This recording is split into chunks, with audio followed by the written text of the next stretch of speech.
Hi, this is A with the Straight Talk. The topic I'm going to talk to you today about is the Married to Medicine preview, the Just Kicking Xscape preview, and the Atlanta Housewives preview.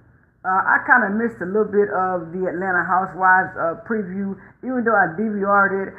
My husband came in and wanted to watch football, so I had to switch. Switch rooms and go look at some of the housewives in my other room, so I kind of missed some of it. But anyway, the shade was very thick in the room, even though Cynthia had her 50th birthday party. The party looked very well, and it was like well planned, and there was no hitches.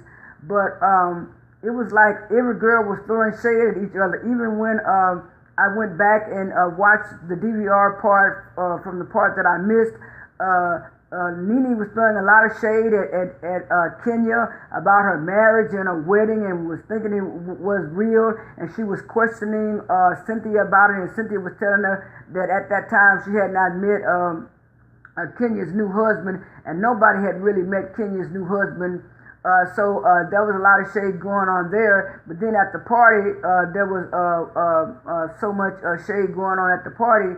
And another part I didn't like was they were showing a scene where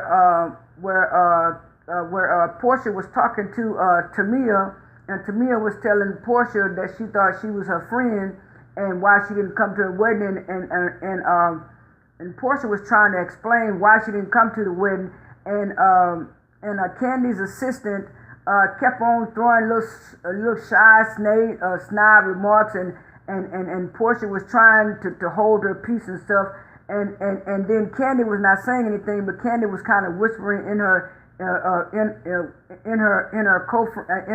co-worker's ear, and they were saying stuff real loud, and to me that was very tacky. That's not really Candy's demeanor. I mean, Candy Candy normally speaks up for herself. She normally doesn't, whisper behind people's back and stuff. She normally goes straight to their face and tell them exactly what she's thinking and what she's about.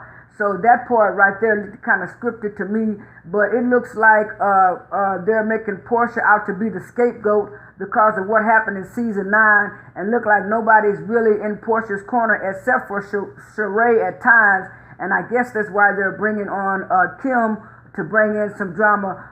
But to me, without the episode with Nene and Portia trying to get into it, the Real Housewives of Atlanta season premiere was dull to me. And so hopefully they'll beef it up a little bit. But if Kenya doesn't bring her husband into the spotlight, her role is very limited. And to me, that Tamia girl is only there because of the stuff going on with her and Portia, and and Candy. Other than that, she's not really a good addition to the show either. So I think they're gonna have to do something with Portia. Either Portia leaves the show, or either they bring freaking Frack their own show, because it's just not the same without Phaedra. I'm just sorry. I know Nene was a main staple on the show back in the day, but I mean, she was still pretty good, but it was just like something was missing. Maybe that's just me, I don't know, but that's all I have as far as the Real Housewives of Atlanta. Now on the other hand, Just Kicking It was real good. I liked it that better than the preview of the Atlanta Housewives, because you can see from behind the scenes that Latasha girl, even though back in the day, like Candy says, she was the youngest one and stuff, but that was back in the day. All of them should have equal input in what's going on, and she's gonna take it upon herself to make out a list of songs that they should sing for the tour without Candy and everybody else input. And I was kind of glad that T.I. was on Candy's side as far as coming out with a banger hit, because everybody knows Just Kicking It, and like they said, they want to come out with a spectacular show and have the show pop, and not come out with a slow ballad. And like Candy said, you could end with a slow ballad and stuff. And so I think everybody finally got on page, but it was just like they were doing stuff without Candy's approval. And at the end, Candy kind of confronted kind of confronted Tiny about it, because she told her one thing when they had lunch together by themselves, but then when she get around the other girls, it's something altogether different. So at least Tiny did admit to that she did do something wrong. But like she told Candy, either you're gonna be in or you're gonna be out. But like Candy was telling them, y'all not looking at all the other things that I'm involved in too. I have to try to make time for everything, and so it was like they were trying to rehearse for the Essence, and then Mona Scott called and told them BET wanted them on there. So it was like they had like maybe a week and a half or 2 weeks to rehearse, and Candy was getting a little frustrated and stuff like that. So you can tell that was kind of weighing on Candy. But all in all, Just Kicking It was a real good preview, and I liked it. And also Married to Medicine preview. It also mostly was about Dr. Jackie and her husband cheating on her, and that was so disrespectful and shameful of him to let his wife find out that he was cheating on a blog. Everybody thought she already knew, but like she told the girls, she didn't know. She found out on the blog just like everybody else, and she didn't want to believe it, because she would know sometimes people on the blogs lie or make up stories, but when she actually saw the pictures herself, she just couldn't take it anymore. And I was glad that Heavenly tried to cheer her up with that semi-bachelorette party, having those men show their pecs and stuff. Now, it was 2 guys that really did have pecs that looked nice, but those other 2 skinny guys, they didn't even need to be in the room. But you could tell that Dr. Jackie is still going through it, and it's like now she doesn't even though the guy was trying to be nice and hospitable, it's like she had some kind of a fear on her when that guy was touching her, and she didn't want that, so she told the guy just to leave with the french fries. And I know Toya was trying to tell Heavenly that Dr. Jackie is not like them. You know, she's an outgoing person, but she's not a wild person, and so you can't make a classy person be a wild person, when they're used to doing stuff the classy way. So all in all, she appreciated what the girls did, and I did too.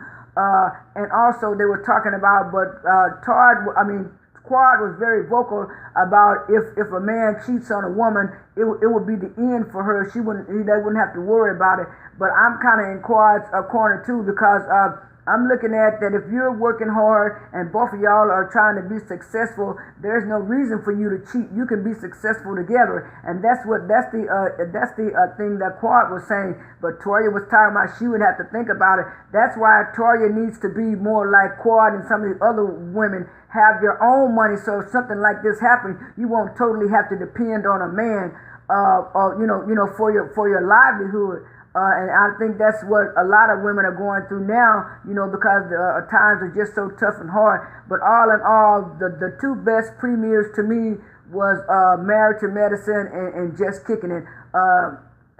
Those were the 2 best premieres to me. On another note, Tyrese finally won his case as far as the child abuse thing.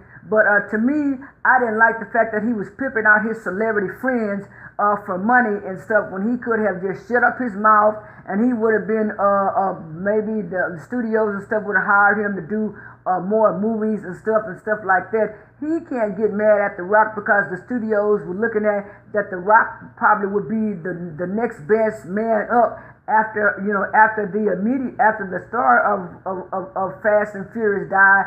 So it was either going to be The Rock or Vin Diesel. And I think the studio just looked at The Rock has more star power now, because he has a couple of movies under his belt. So they offered him the position, and I don't blame The Rock. I would have took it too.